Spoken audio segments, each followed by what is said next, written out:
ایک تندور والا تھا جو 5 روپے میں روٹی بیچتا تھا۔ اسے روٹی کی قیمت میں اضافہ کرنا تھا، لیکن بادشاہ کی اجازت کے بغیر کوئی اس کی قیمت نہیں بڑھا سکتا تھا۔ تو وہ بادشاہ کے پاس گیا اور کہنے لگا، بادشاہ سلامت، مجھے روٹی کے 10 روپے کرنے ہیں۔ بادشاہ نے کہا 30 کر دو۔ تندوری نے کہا، بادشاہ سلامت، اس سے تو شور مچے گا۔ بادشاہ نے کہا، اس کی فکر نہ کرو، میرے بادشاہ ہونے کا کیا فائدہ، تم اپنا منافع دیکھو اور روٹی 30 روپے کی کر دو۔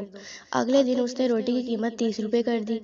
شہر میں کوہرام مچ گیا۔ لوگ بادشاہ کے پاس پہنچے اور شکایت کی کہ تندور والا ظلم کر رہا ہے، 30 روپے کی روٹی بیچ رہا ہے۔